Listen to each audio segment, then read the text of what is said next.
Hoy se ha vuelto a reunir el Comité de Crisis COVID Asturias, como saben, conformado en este caso por representantes del Gobierno del Principado de Asturias, por la Delegación del Gobierno de España, la Federación Asturiana de Concejos y desde que se estableció el cierre perimetral más ampliado a los tres alcaldes, al alcalde de Oviedo, la alcaldesa de Gijón y la alcaldesa de Áviles.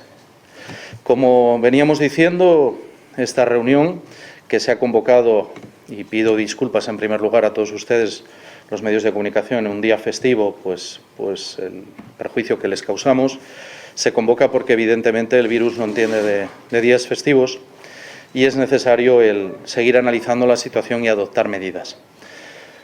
Venimos diciendo de forma reiterada todos estos días, estamos en un contexto, en un momento crítico de la situación, de la evolución de esta segunda ola de la epidemia. Es algo, yo lo he reconocido abiertamente y lo vuelvo a reconocer, que no era lo esperado ni mucho menos, no solo en España o Asturias, sino en el resto de Europa. Saben que los países europeos, todos, ante el crecimiento exponencial del virus, están teniendo que adoptar medidas muy, muy drásticas de contención de la epidemia. Y no era esperado porque la segunda ola se preveía de una forma diferente, que no llegara tan anticipadamente y además que la forma fuera mucho más, por así decir, el crecimiento mucho más controlado y en modo alguno que tuviera la gravedad que está teniendo. En estos momentos, la cuestión que más nos preocupa, y por eso el Comité de Crisis se ha visto en la necesidad de examinar nuevas medidas, las más contundentes ya de las posibles, para frenar la situación. Como digo, la mayor preocupación que existe en estos momentos es el crecimiento de las hospitalizaciones. Es un crecimiento que no se dio ni en la primera ola, en el sentido de que se están incorporando cada día una media de 10, 12 casos UCI, y esto es una situación absolutamente preocupante porque lo que significa es que de seguir este ritmo y no ser capaces de controlar la expansión o controlar el nivel de hospitalizaciones, ello podría llevarnos a una situación hospitalaria límite. Es lo que tenemos que evitar. Todos sabemos ya a estas alturas que la mayor garantía precisamente para tratar de luchar y salvar todas las vidas posibles es evitar el colapso sanitario. Por eso, ante esta situación, quiero anunciarles que el Comité de Crisis ha analizado y hemos evaluado una resolución que firmará posteriormente el consejero de Salud y que se publicará mañana, pero que queremos hacer público ya, que entrará en vigor, para que no haya confusiones, el miércoles, es decir, entre la noche del martes y el miércoles, para dar tiempo precisamente a los sectores afectados a actualizar su respuesta o su situación, con un cierre, en este sentido, de una parte mayoritaria de las actividades económicas que existen en nuestra comunidad autónoma. Luego se detallarán cuáles quedan excluidas de ese cierre, pero con una premisa fundamental, que es evitar la movilidad y evitar la interacción de las personas. Es fundamental que entendamos ahora que a menos contactos, menos contagios, no hay otra máxima. Y, por tanto, toda la situación que vamos a abordar en este sentido, todo el cierre de la actividad económica no esencial, podemos decir, o servicios básicos, lo que busca es precisamente reducir, como pasó en la primera ola, ese nivel de contagios y que nos permita controlar la situación desde la perspectiva sanitaria. En segundo lugar, como saben, el Gobierno del Principado de Asturias carece de competencias para establecer un confinamiento domiciliario. No obstante, vamos a pedir formalmente al Ministerio de Sanidad que se apruebe un confinamiento domiciliario en Asturias durante 15 días. Creemos que es una cuestión que nos plantean los epidemiólogos y los expertos en salud pública, en estos momentos vital para el control de la pandemia. Creemos que si queremos de verdad doblegar la curva y evitar este nivel de hospitalizaciones y de ingresos en UCI, no hay otro camino más que restringir la movilidad y ese carácter de interactuar entre las personas y, por tanto, siendo una medida muy drástica, como digo, a pesar de ello no la podemos adoptar. El resumen sería que el Gobierno de Asturias va a adoptar todas las medidas que tienen a su alcance y a su mano para limitar esa movilidad y esa interacción, excepto, como digo, esos servicios que se consideran básicos o esenciales y que se enumerarán posteriormente en la relación de la norma.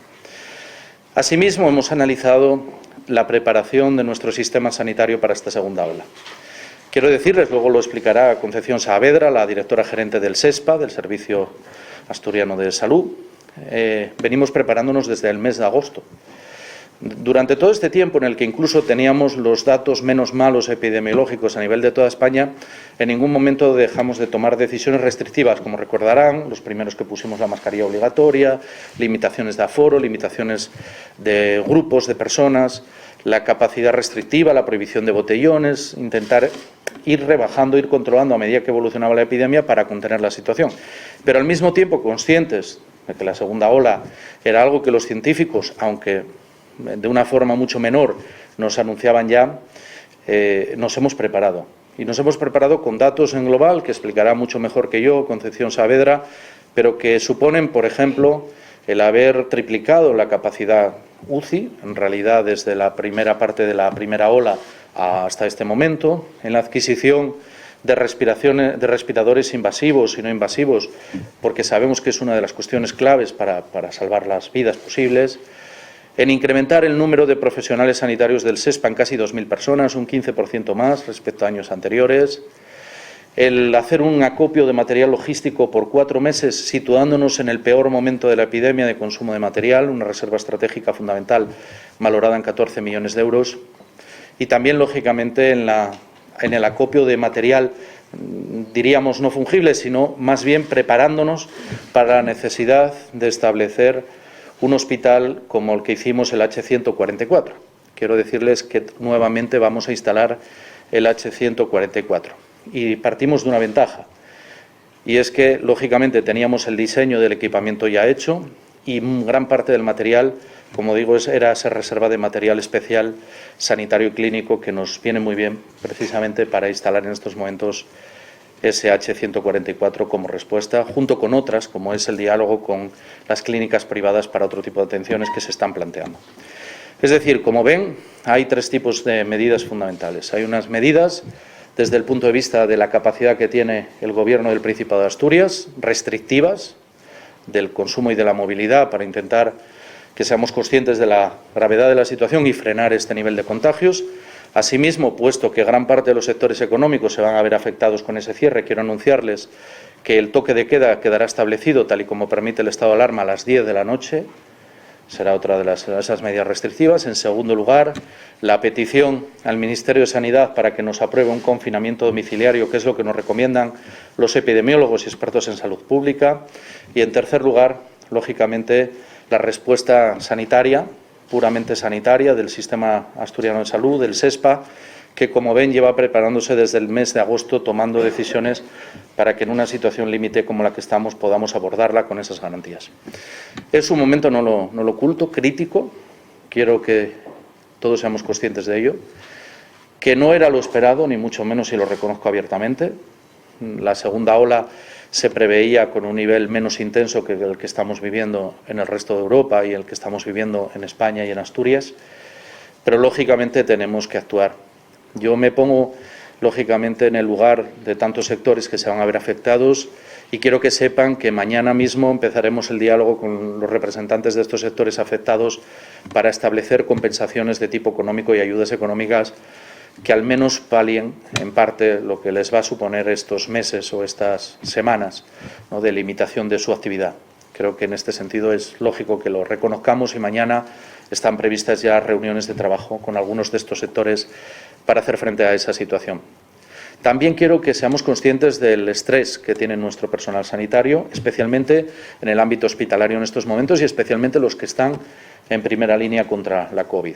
Es muy importante que la sociedad no pierda de vista que si perdemos a nuestros sanitarios, que si no los protegemos, que si no intentamos que este nivel de estrés les alcance, estamos poniendo en peligro la resistencia del sistema y, por tanto, yo quiero tener un mensaje de apoyo a estos sanitarios. Hemos escuchado mensajes de algunos de ellos llamando a la reflexión del conjunto de la ciudadanía para que no perdiéramos de vista el exceso, la gravedad de la situación que estamos viviendo. Y, en tercer lugar, quiero tener unas palabras para nuestros mayores, porque muchas de estas medidas a veces pensamos que son demasiado drásticas, que son excesivas. Yo lo reconozco abiertamente. Me hubiera gustado no tener que adoptarlas, o al Gobierno de Asturias nos hubiera gustado no tener que adoptarlas. Pero lo hacemos siempre bajo la premisa de salvar vidas y, sobre todo, de proteger a nuestras personas mayores. a tantos hombres y mujeres de Asturias que lo dieron toda su vida por esta comunidad autónoma y que ahora no les podemos fallar. Y los quiero tener muy en cuenta en esta primera intervención para que sepan que las medidas que adoptamos son especialmente destinadas a proteger a los colectivos vulnerables, a intentar darles en todo momento la garantía de la defensa de su salud y de su vida, que para nosotros es vital, con independencia de la edad que tenga una persona y que no podemos más que asumir la situación tal y como viene. Y termino ya, antes de dar la palabra al consejero de Salud, haciendo un llamamiento pues a la esperanza del conjunto de la población asturiana.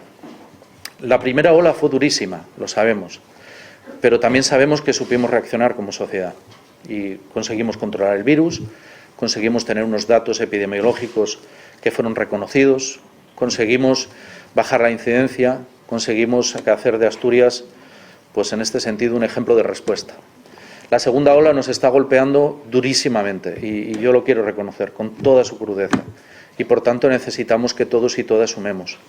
Ahora no cabe ninguna otra respuesta que no sea apoyarnos los unos en los otros desde un clima de unidad y de esperanza para salir adelante.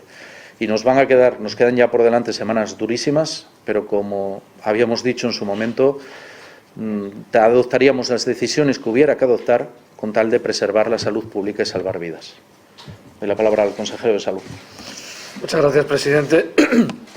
Tal y como el presidente ha expresado perfectamente, hay un cambio cualitativo. En el día de hoy vamos a tomar algunas decisiones que ahora os detallaremos, porque si recordáis todo el tiempo que estuvimos cuando estábamos saliendo de la primera ola, cuando estábamos iniciando las fases de desescalada y estábamos hablando de lo importante que era en ese momento prepararnos con una reserva estratégica y con una organización reforzada para el momento en que pudiera llegar una segunda ola con mucha fuerza, pues ese momento ha llegado. Y esa reserva estratégica de respiradores que hemos tenido que adquirir para poder poner puestos de unidad de cuidados intensivos extraordinarios, pues ahora tenemos que utilizarlos ya.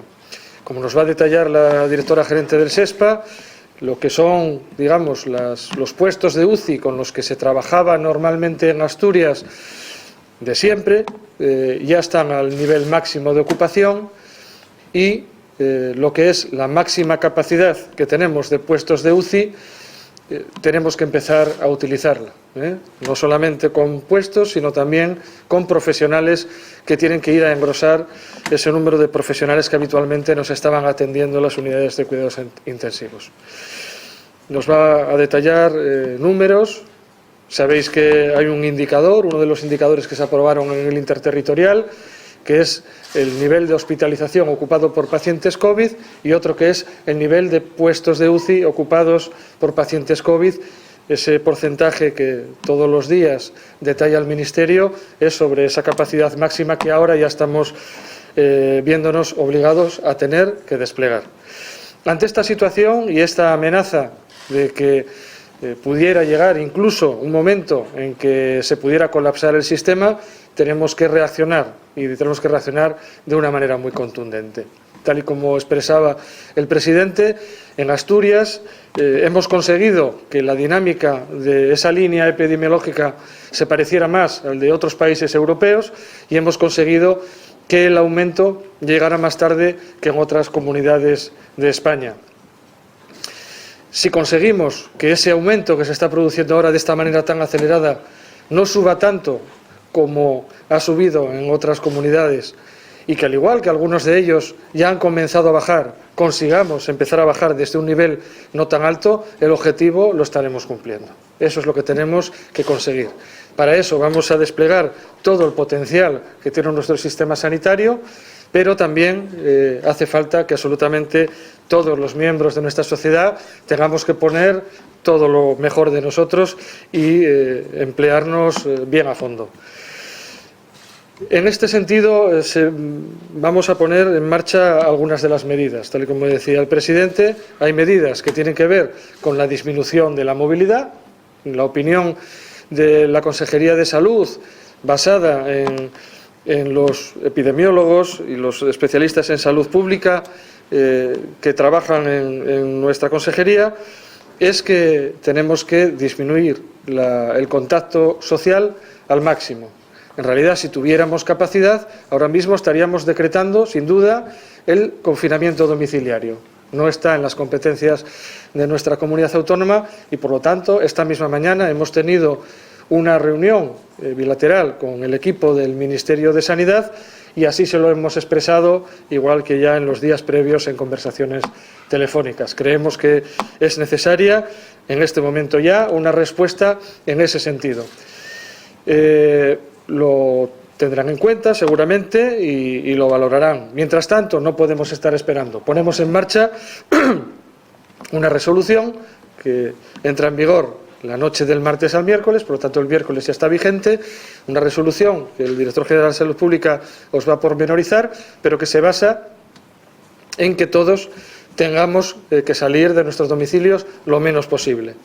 Saldremos para ir a trabajar, saldremos para ir a los estudios y saldremos para ir a adquirir bienes de primera necesidad, alimentos y otros bienes. Básicamente, esa situación que por obligación ya la vivimos en el primer confinamiento domiciliario, creemos que es la que todos y todas en Asturias debemos realizar. Y para ello tomaremos una serie de medidas por las cuales no tengamos actividades en las que tengamos interacción social en la medida de lo posible. Y sin más, quedo a disposición para las preguntas. Le doy la palabra al Director General de Salud Pública, Rafa Cofiño.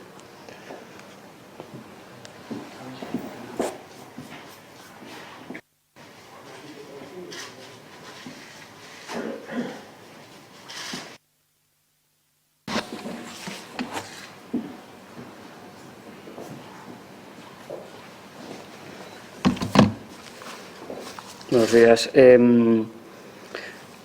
Comenzamos en el mes de septiembre, el 28 de septiembre, la incidencia en Asturias, la incidencia acumulada a 14 días era de 119. En aquel momento, con los indicadores de riesgo que posteriormente sacó el Ministerio, estábamos en una situación de riesgo medio. Fundamentalmente fue el 9 de octubre cuando, a raíz de un incremento de brotes en residencias, se empieza a observar un incremento importante de la incidencia, llegando concretamente en ese fin de semana a una incidencia acumulada a 14 días de 135, manteniendo también una situación de riesgo medio. Cuando el 14 de octubre planteamos un paso importante en cuanto a las medidas, que fue lo que denominábamos en aquel momento como una fase 1 modificada, la situación que teníamos era de un riesgo alto en las incidencias totales, en las incidencias de casos. Ya había una incidencia de riesgo por estos brotes en personas mayores de 65 años, y entonces fue cuando planteamos un primer bloque de medidas intensas con limitación de actividad social, protección de espacios como interior de hostelería y sobre todo una recomendación intensa ya en cuanto a limitar la actividad social, limitar movilidad, autoconfinamiento, burbujas sociales y evitar situaciones de riesgo y de protección a personas mayores.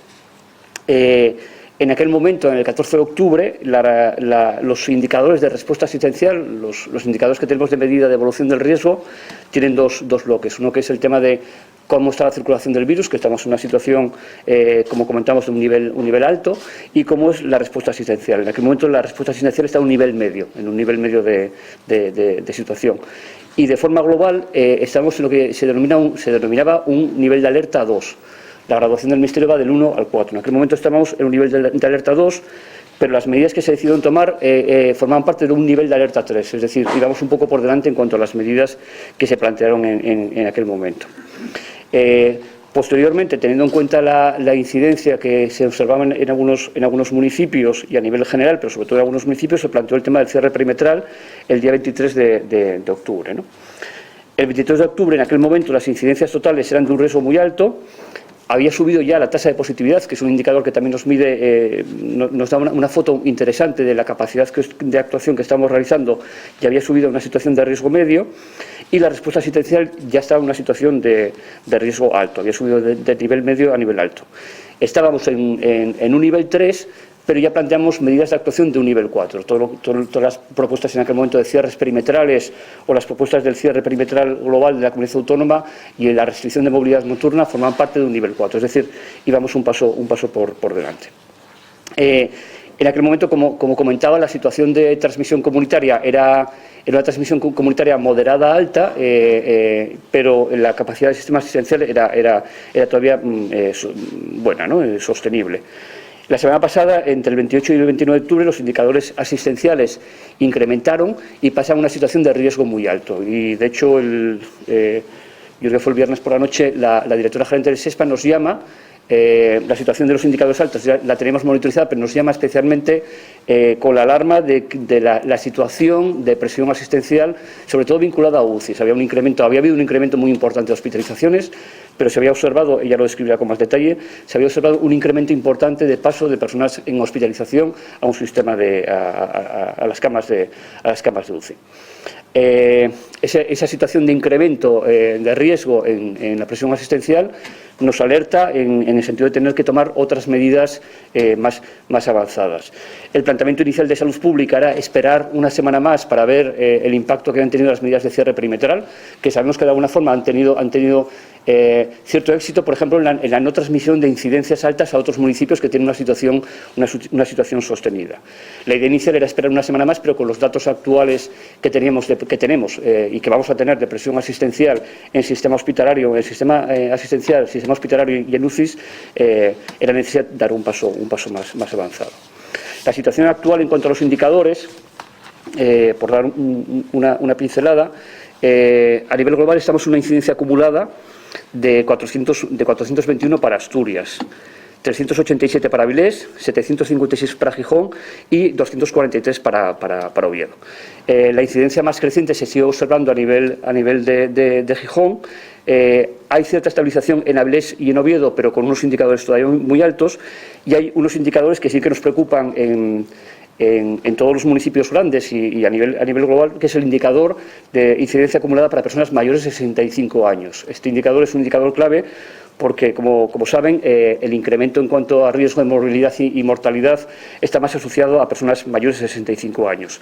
Concretamente, el indicador es de 554 para Asturias, 281 para Avilés, 568 para Gijón y 229 para Oviedo. El nivel que considera el Ministerio de Sanidad ahora mismo para considerar que es una situación de nivel muy alto es mayor de 150, es decir, todos los municipios grandes ahora mismo superan la situación.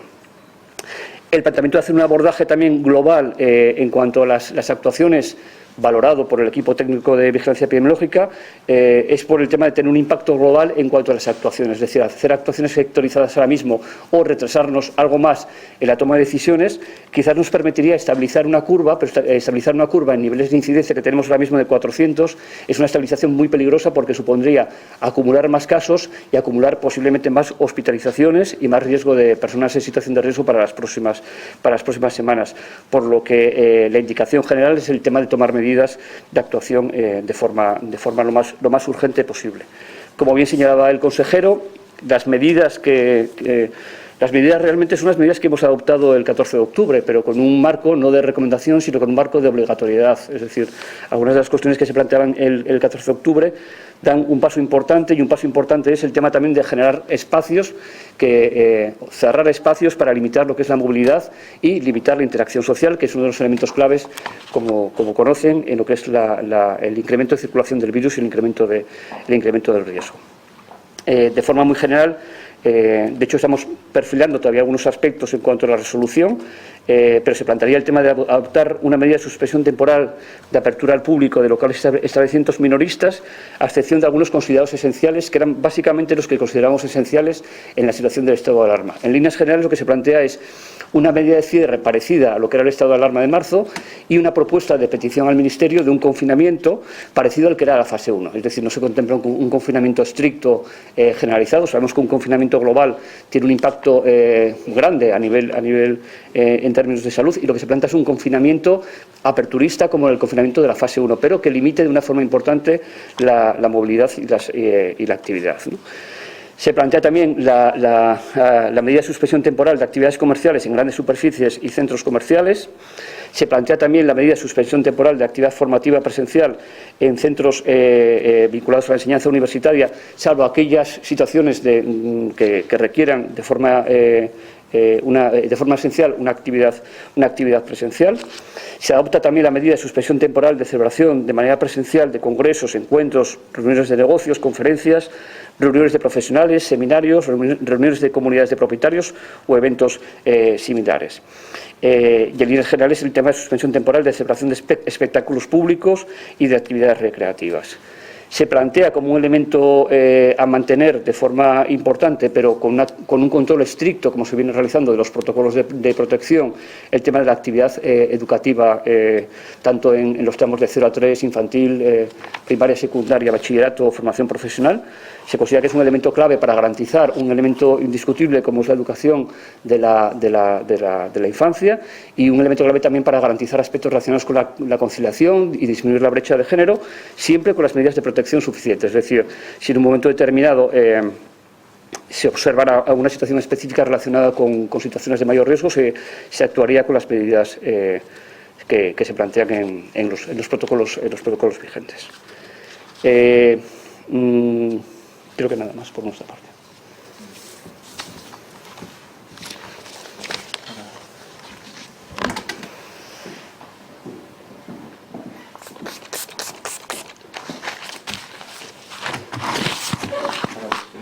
Con más detalle la respuesta asistencial, Concepción Saavedra, la directora gerente del Servicio de Salud del Principado de Asturias.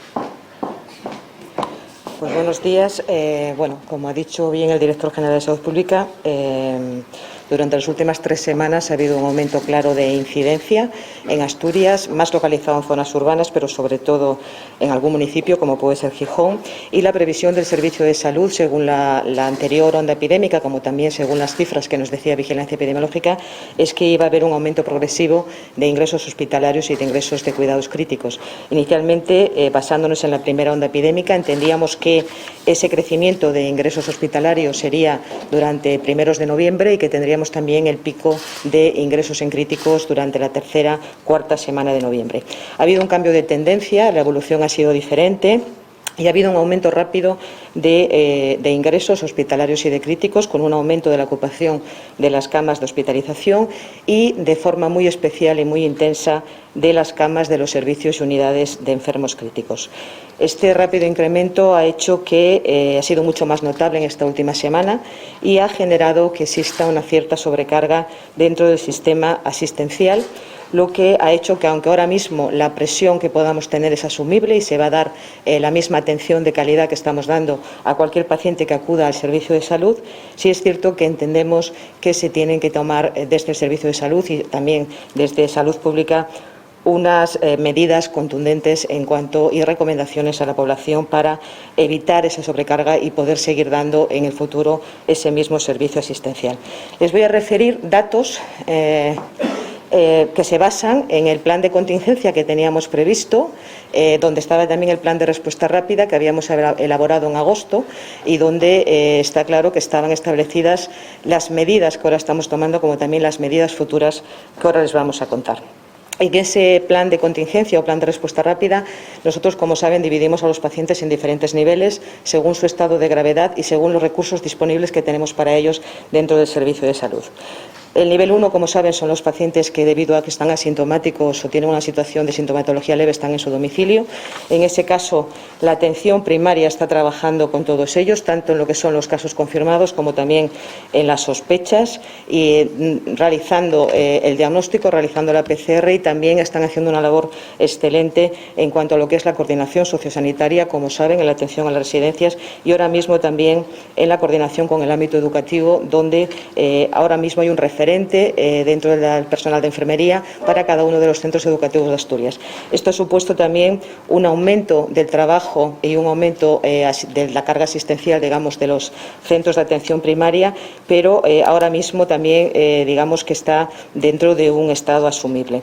En el nivel 2 están aquellas personas que también tienen una sintomatología leve, pero no pueden hacer un aislamiento en su propio domicilio. En ese caso tenemos puesto en marcha el alojamiento residencial de estudiantes de Ramón Menéndez Pidal, con 58 camas, Es un centro donde ahora mismo hay 5 pacientes nada más, o 5 personas que tienen estas características, y en previsión de la situación que vivimos en la primera onda epidémica también lo vamos a convertir en un hotel para profesionales sanitarios en aquellos casos en los que la situación familiar tampoco les permita pues la conciliación o el aislamiento de personas de riesgo, y por lo tanto, igual que hicimos en la primera onda epidémica, tendríamos este recurso para también los profesionales sanitarios. El nivel 3 y 4 son aquellos pacientes ya más mayores, de más de 65 años, que están habitualmente en las residencias o en domicilios, en los cuales tampoco podemos mantenerlos en aislamiento en ese propio domicilio, y además requieren unos cuidados debido a su edad y debido a su situación clínica, e incluso de una mayor complejidad si hablamos del nivel 4.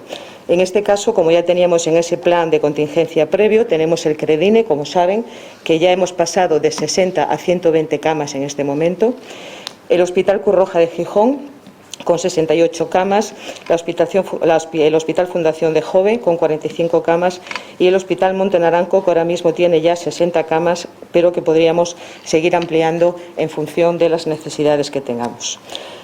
El nivel 5 serían los pacientes que están en hospitalización de agudos.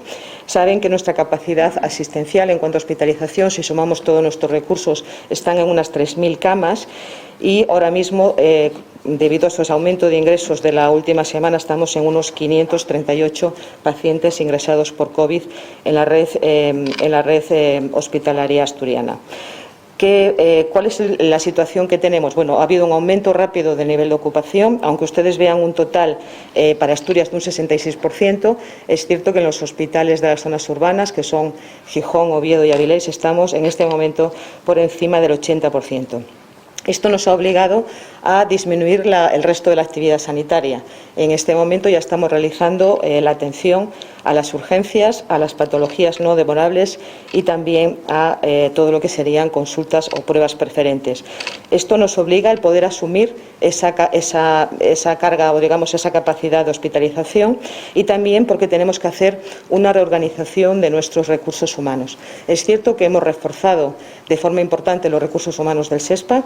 Ahora mismo, con respecto al año anterior, tenemos unos 1.700 profesionales más de los que teníamos hasta ahora, pero sí es cierto que también tenemos que hacer una reorganización de los servicios médicos, quirúrgicos, para poder dar asistencia a todas estas plantas de COVID que estamos poniendo en marcha. Sobre todo, no solamente en el ámbito médico, sino sobre todo en el ámbito de enfermería. Vamos a abrir también las áreas sanitarias periféricas.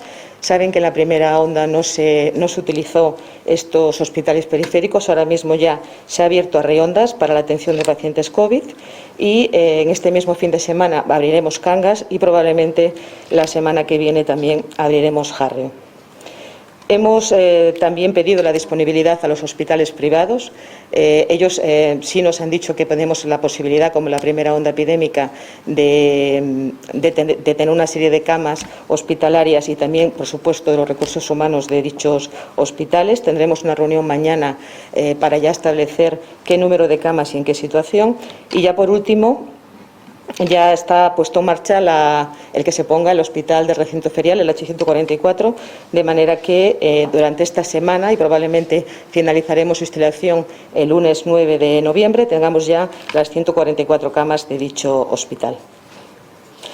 Y por último ya está el nivel 6, que realmente es la parte crítica por lo que nos preocupa de tal manera, digamos, esta sobrecarga asistencial. Saben que la capacidad de camas de UCI se ha triplicado desde antes de la pandemia hasta ahora.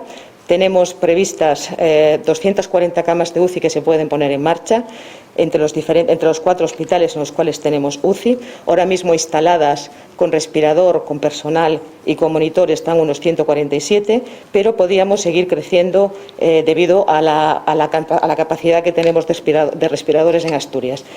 De manera que tenemos 377 respiradores invasivos puros, 131 mixtos, 170 no invasivos, y tendríamos también 24 respiradores pediátricos, y esto sería sin tener en cuenta todos los respiradores que tenemos fuera de las zonas de UBI. La situación que tenemos ahora mismo en las UCI de Asturias es que tenemos un 100%, si nosotros nos basáramos en las camas que ya teníamos previamente a esta situación, tendríamos un 100% de las camas de UCI ocupadas y estamos ya utilizando los recursos o espacios que teníamos previstos en el plan de respuesta rápida o en el plan de contingencia del Servicio de Salud. Dado el aumento de estos ingresos, lo que nos preocupa sobre todo no solamente es la capacidad estructural, sino también cómo están los recursos humanos. Se han creado cuadrillas donde están no solamente los profesionales de UCI, sino que también hay profesionales de los servicios de anestesia y de las zonas quirúrgicas para poder dar asistencia a todos los pacientes que llegan al hospital. Para terminar, bueno, decirles que el Servicio de Salud ha hecho un trabajo intenso los profesionales durante este último año, pero que estamos preparados, que vamos a responder a esa llegada o a esa respuesta asistencial, que hemos hecho un ejercicio claro de reordenación y reorganización de nuestros recursos estructurales y humanos, pero pedimos a la población que haga un uso adecuado de los recursos sanitarios.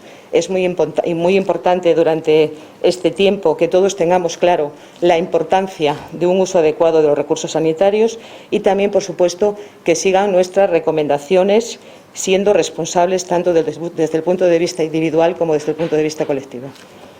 Muchas gracias. Gracias. Y vamos a abrir ahora un turno de preguntas. Dos datos que quería resaltar que me parecen muy importantes, que se me había pasado en la introducción previa. En la primera ola, la media de PCRs que hacíamos estaba en torno a 1.000, el máximo que conseguíamos hacer al día. Y ahora ya estamos en torno a las 4.400 PCRs al día de media en los últimos 8 días. Yo creo que eso, el incremento de nuestra capacidad de hacer PCRs es fundamental porque permite detectar y aislar, ¿no? Y en segundo lugar, lo ha explicado muy bien la directora gerente del SESPA, el número de respiradores, que, como saben, bueno, pues es el instrumento básico cuando se trata de agudos, en este caso de casos agudos, para luchar y para intentar salvar su vida. Así que hemos hecho un acopio importante durante todos estos meses, pues para establecer una reserva estratégica que ahora va a ser fundamental en este combate con el coronavirus. Quedamos abiertos a las preguntas. Sí, quería preguntar, esas medidas que se van a adoptar y van a entrar en vigor el miércoles, ¿qué duración van a tener? Si se van a establecer también franjas horarias como la primera fase de la desescalada para salir por edades y el plan de ayudas que está previsto para los sectores que se van a ver afectados, ¿en qué va a consistir? ¿Qué idea es la que va a presentar mañana el Principado a los sectores afectados?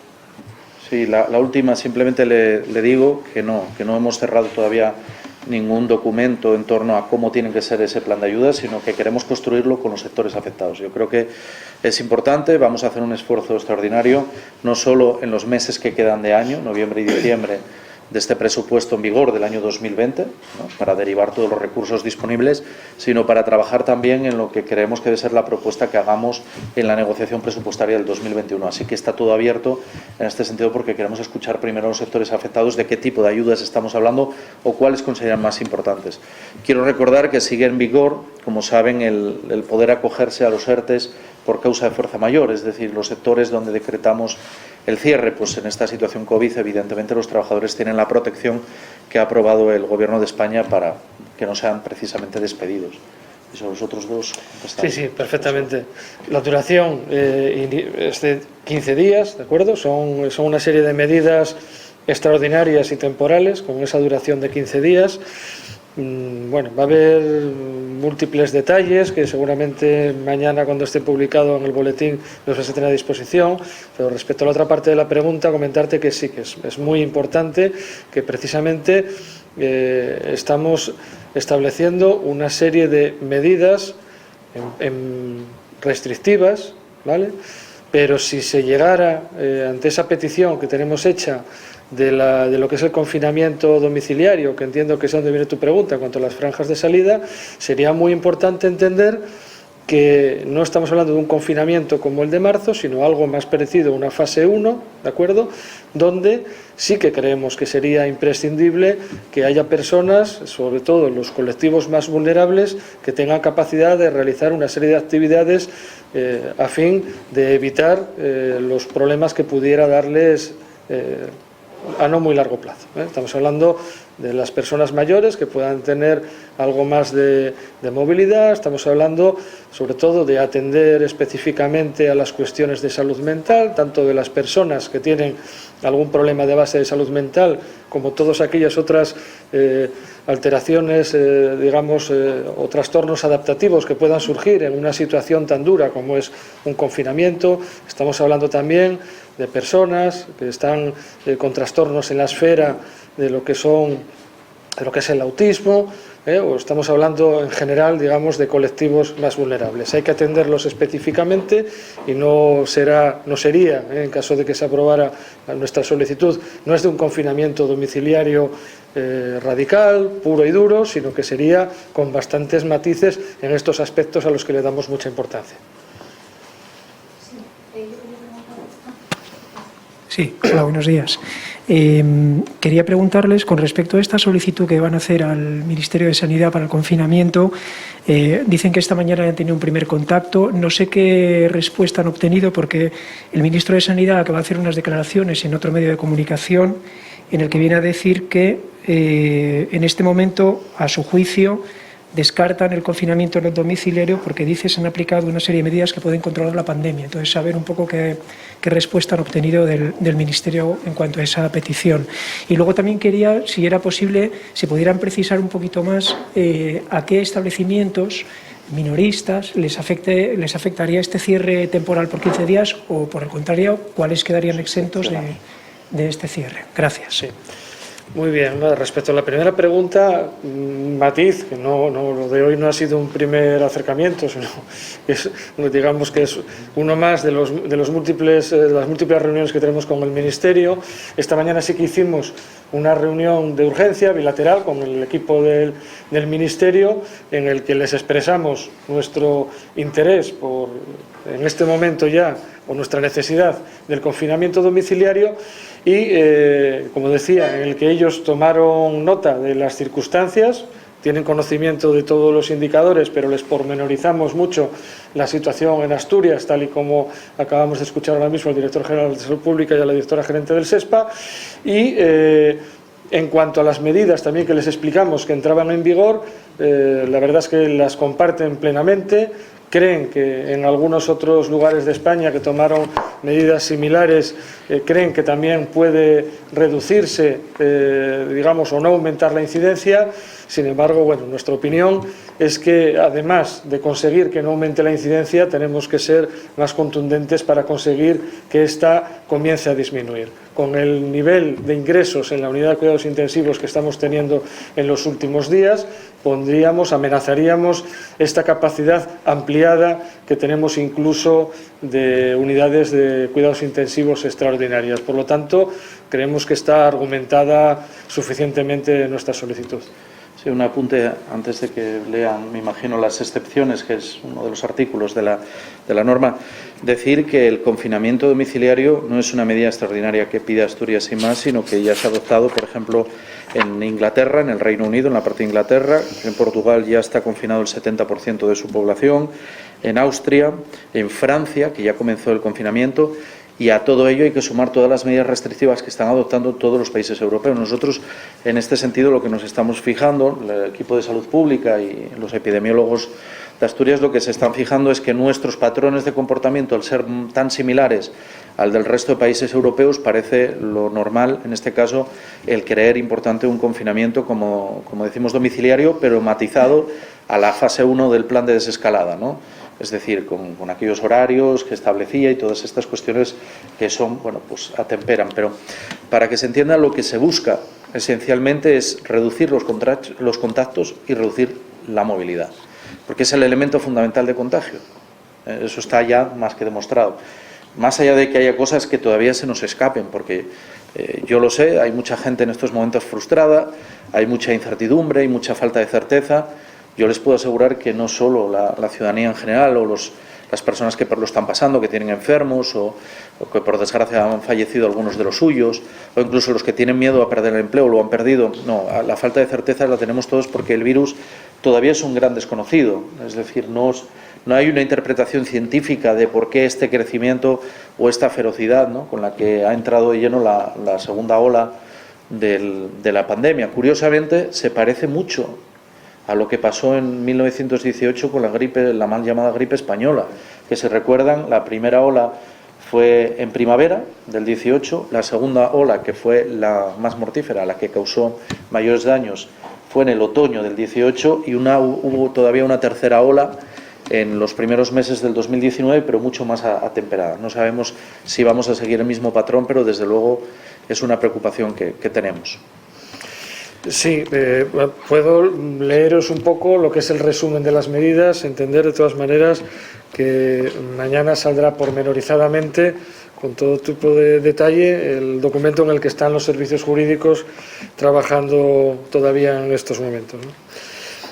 Sería adoptar la medida de suspensión temporal de apertura al público de los locales y establecimientos minoristas, a excepción de los establecimientos comerciales minoristas de alimentación, bebidas, productos y bienes de primera necesidad, establecimientos farmacéuticos, centros y servicios sanitarios, sociosanitarios, parafarmacia, centros o clínicas veterinarias, ópticas y productos ortopédicos, productos higiénicos, prensa, librería, papelería, combustible, talleres mecánicos, estaciones de inspección técnica de vehículos, estancos, equipos tecnológicos y de telecomunicaciones, alimentos para animales de compañía, comercio por Internet, telefónico o correspondencia, tintorerías, lavanderías, ejercicio profesional de la actividad de peluquería, así como los servicios de preparación y recogida de comida o distribución de comidas a domicilios o a establecimientos.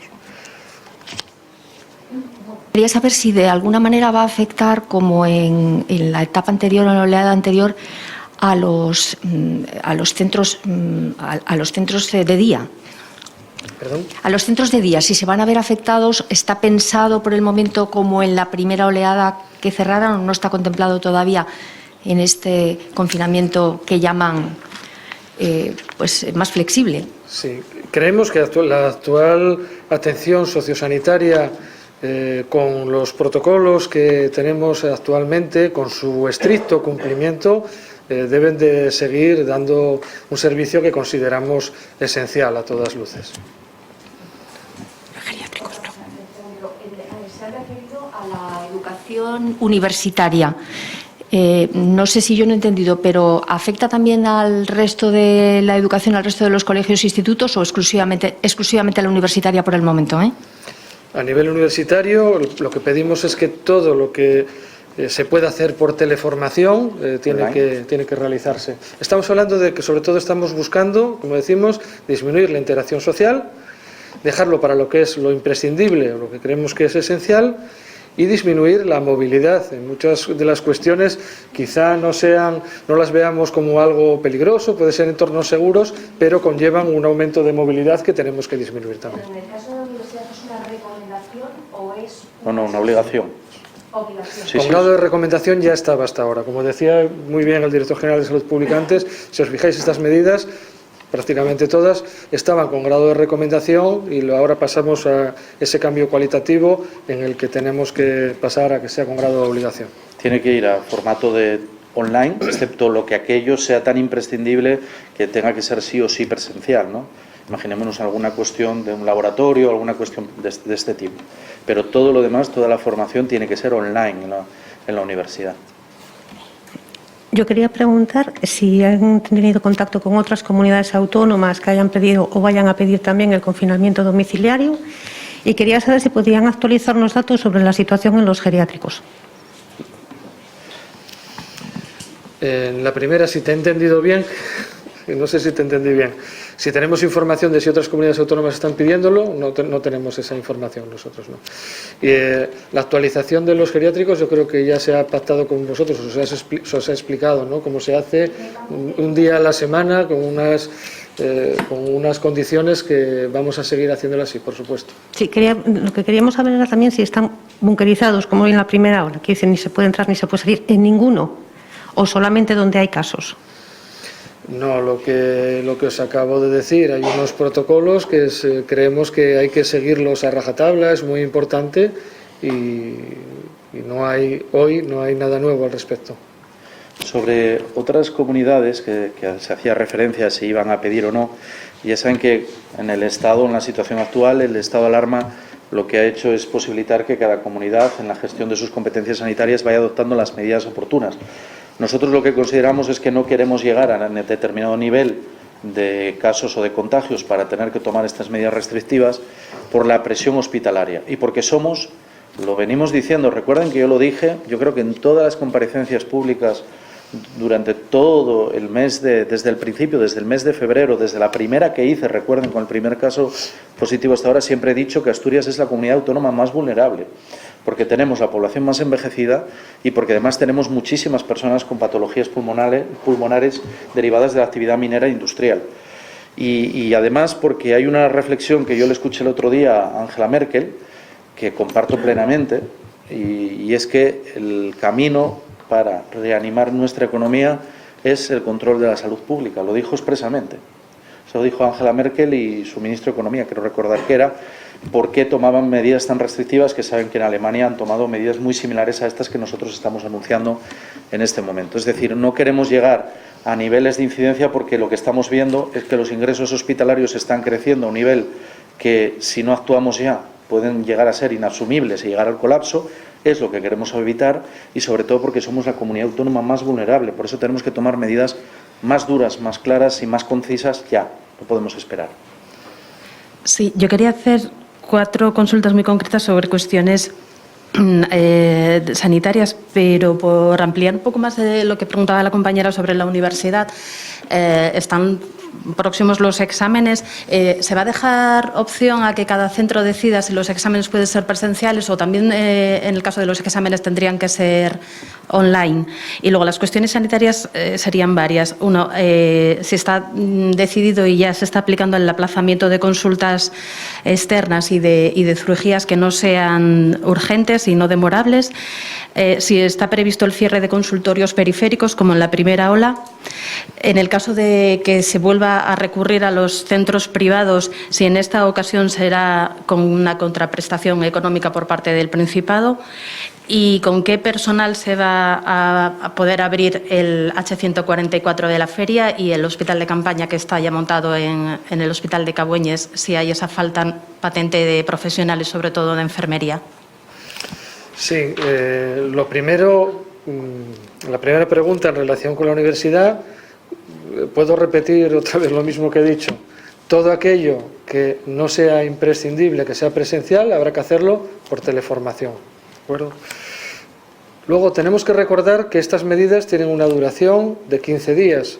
Esperemos que sean suficientemente eficaces como para que después de 15 días se puedan terminar. Eso el tiempo nos lo dirá. Son muy contundentes precisamente para que duren el menor tiempo posible, lo imprescindible, ¿de acuerdo? Porque sabemos que son muy duras. Respecto a la cuestión de si se está si se está ya suspendiendo actividad demorable, yo creo que ha sido clara la directora gerente del SESPA, ya lo ha contestado. Efectivamente, para poder dedicar profesionales a lo que es la atención de los pacientes COVID, tenemos que restringir lo que es la actividad demorable, parte de la actividad.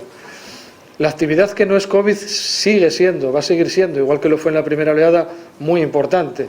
Pensemos que hay muchas de las consultas, muchas de las pruebas diagnósticas, muchas de las intervenciones y los tratamientos de hospitales de día, por ejemplo, tienen relación con patología tumoral. Eso es una actividad muy grande. Pensemos también en toda la actividad urgente, que también es una actividad muy grande, y pensemos también en otro tipo de patologías que no son tumorales, pero no son demorables, ¿de acuerdo? Quiero decir, los hospitales van a seguir con una actividad muy importante. En atención primaria también va a haber una actividad muy importante. De momento no está previsto restringir en estos momentos, aunque tendremos que ir viendo la evolución cómo va. Estamos hablando ahora mismo de 15 días, pero tenemos que ver la evolución cómo va. Y tenemos que ir adecuándonos a la necesidad que tengamos para dar a todas las personas la mejor atención posible. Antes de la otra pregunta, quiero decir que en este momento, como estamos viendo, esto va a exigir un esfuerzo enorme del sistema, podríamos decir, pero cuando hablamos del sistema, detrás del sistema hay muchas personas. Es un esfuerzo enorme en el que nuestros profesionales van a estar sometidos a mucho esfuerzo, a mucha tensión, como ya lo han estado. Nunca se ha perdido esa tensión realmente, pero hemos vivido momentos muy difíciles y esos momentos difíciles han llegado de nuevo, ya no ahora, sino ya estos días atrás. Por esa razón estamos reaccionando de esta manera. Creemos que entre todos los ciudadanos, yo como consejero tengo una responsabilidad al respecto, pero también como ciudadano, como todos los demás, y entre todos tenemos que pensar en qué es lo que podemos hacer para conseguir que a nuestros profesionales se les facilite lo mayor posible esta labor, en este momento imprescindible para nosotros como sociedad. Es una reflexión que tenemos que hacer, que se está viendo plasmada en decisiones, en la normativa, pero también tiene que verse plasmada en las decisiones de todos y cada uno de nosotros en estos momentos. Esto es algo muy importante. La cuestión de los hospitales privados, yo creo que tal y como la directora gerente lo ha expresado, mañana hay una reunión para hablar de ello precisamente. Dicen los sindicatos y el personal sanitario que el problema no es el número de camas ni de respiradores, sino la falta de enfermeras y de profesionales que puedan atender, que tengan perfil UCI. ¿Que cómo se va a hacer para atender todo eso? ¿Moviendo a gente de centros de salud a UCI? Bueno, ¿cómo lo piensan arreglar? Sí, no sé quién le ha dado esa idea, pero igual no es la mejor. No sé muy bien de dónde vendrá. No, efectivamente, y enlazando con otra pregunta que habías hecho antes, que yo creo que va en el mismo sentido, tenemos que reorganizar, igual que se ha reorganizado la organización, el sistema en la primera oleada, tenemos que reorganizarlo ahora también. Hay un número limitado de profesionales de algunas especialidades, como puede ser la de médicos intensivistas o puede ser la de enfermeras con perfil de cuidados intensivos. Y en el plan de contingencia, tal y como está previsto, lo vamos a poner en marcha. De hecho, ya está puesto en marcha. Y hay otro tipo de especialistas que están colaborando en la atención de los enfermos con necesidades de cuidados críticos, y hay también otras enfermeras con otros perfiles que están colaborando también en la atención a estos pacientes. En cuanto al H144, efectivamente, como estamos diciendo, a lo largo de esta semana se va a proceder a poner en marcha estructuralmente y organizativamente, con lo cual os daremos la respuesta en cuanto lo tengamos ya todo organizado, que es en estos días. Yo quería preguntarles, bueno, se ha comentado que ya se habrían utilizado el 100% de los recursos de UCI que habría previos a la pandemia, y era para ver si nos podrían informar un poco de cuáles serían el porcentaje de ocupación sobre los actuales. Sí, yo creo que lo comenté antes, el porcentaje de ocupación sobre la capacidad máxima que tenemos, que es la que está puesta en marcha y estamos comenzando a utilizar ahora, es la que publica el Ministerio, ¿de acuerdo? Es la que tenemos todos los días. Ahí entra, por ejemplo, lo que llamamos, yo creo que lo comenté antes, la UCI 8, ¿no? Que es una UCI, habitualmente en el UCA, por ejemplo, hay 7 unidades de cuidados intensivos. Habitualmente la UCI 7 no se utilizaba, salvo muy excepcionalmente, se utilizaban habitualmente 6, ya están utilizándose las 7 completas, y la octava, que son 25 puestos que se crearon en su día, ya también está comenzando a utilizarse. Incluso se está planificando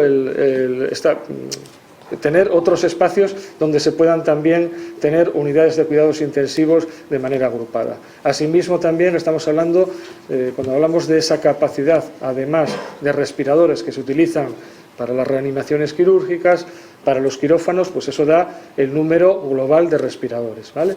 Pero lo que es la capacidad máxima de las 240 puestos de UCI que hay en Asturias a disposición, sobre esos 240 es sobre lo que se hace el porcentaje, que es el que está en los indicadores aprobados en el Consejo Interterritorial. Es de esos indicadores que nos dan el nivel de alerta, ¿de acuerdo? Se hace sobre ese número, sobre los 240.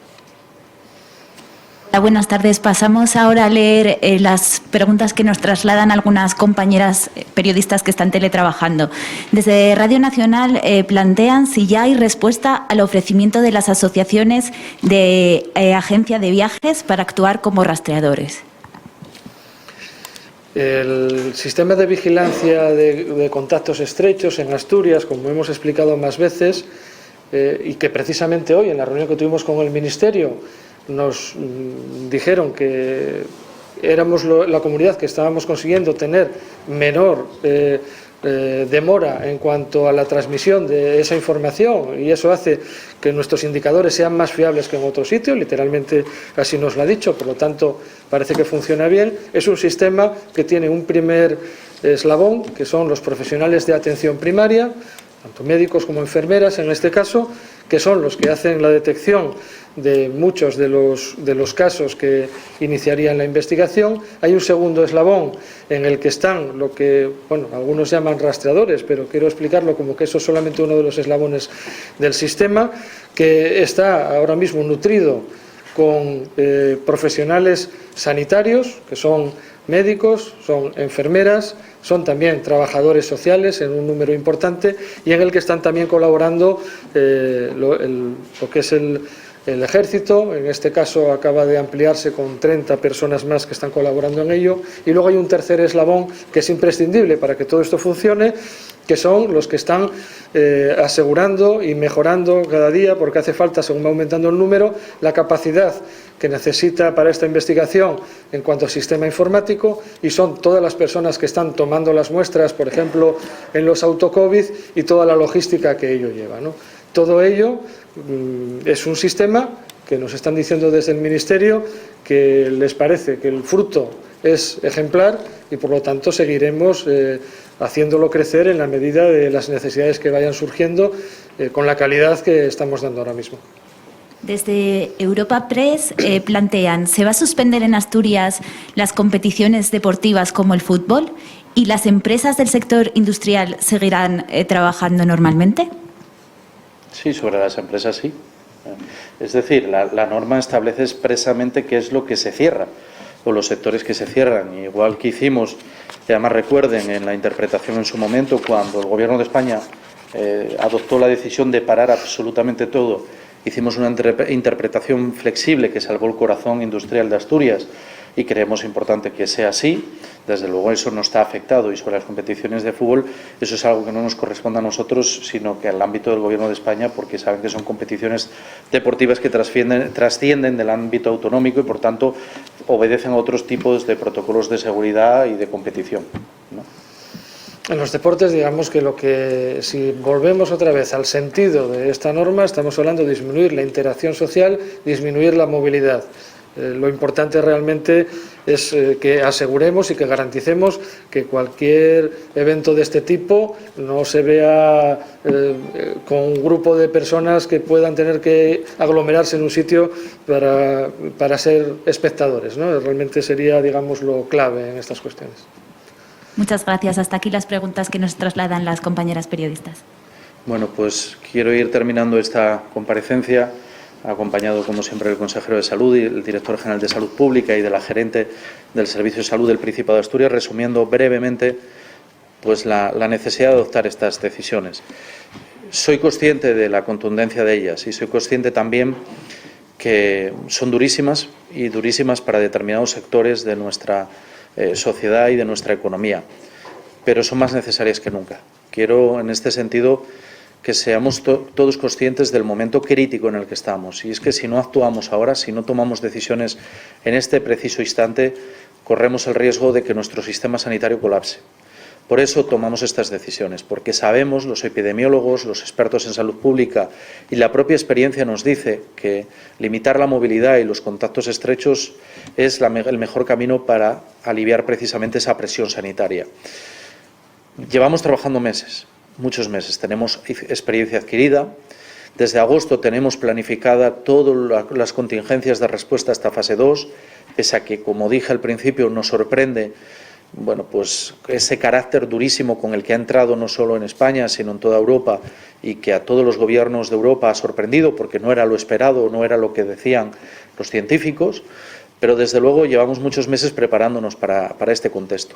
Hay que tomar estas decisiones que le corresponden al Gobierno de Asturias, las más drásticas de las posibles. Ya no hay más decisiones posibles en este sentido.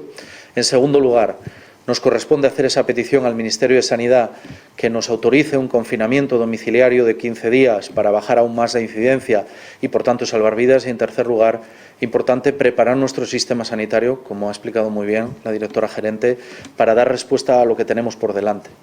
Así que, igual que hicimos en los primeros momentos, en aquella rueda de prensa del 29 de febrero con el primer caso, igual que hice durante todo el primer estado de alarma en la primera ola, igual que hicimos durante los mejores momentos de la gestión de la crisis en la que los datos acompañaban a Asturias, también en este momento nosotros, el Gobierno de Asturias, queremos dar la cara. Queremos hablar con total transparencia ahora que la situación se pone muy crítica, muy difícil. ¿Para qué? Para llamar a la responsabilidad, para llamar a que todos nos sumemos y nos unamos en el objetivo común, para que desterremos en estos momentos cualquier mancha de debates que no tienen sentido en este momento, que lo importante es salvar vidas y que por eso debemos de ser conscientes que hay que apoyar a los profesionales sanitarios que están en primera línea de fuego contra el COVID, en esa batalla contra el COVID, que están cansados, que están exhaustos y que necesitan del compromiso de la sociedad para sentirse respaldados, pero también que tenemos que cuidar a nuestros mayores. Y a los mayores de Asturias me dirijo especialmente, para que sepan que el Gobierno de Asturias toma todas estas decisiones pensando en ellos, pensando en cuidar su salud, garantizar su salud y, por supuesto, que en caso de que, por desgracia, enfermen, podamos salvar su vida. Este es el momento crítico de nuestra historia. Esta segunda ola nos toca vivirla como no habíamos esperado, pero yo estoy seguro, y por eso llamo a la esperanza, que mientras los científicos avanzan en la investigación para que haya vacuna o tratamiento eficaz frente al coronavirus, estas medidas son las necesarias, las más necesarias para contener la epidemia, para doblegar la curva y para salvar vidas. Depende de nosotros y nosotras. Muchas gracias.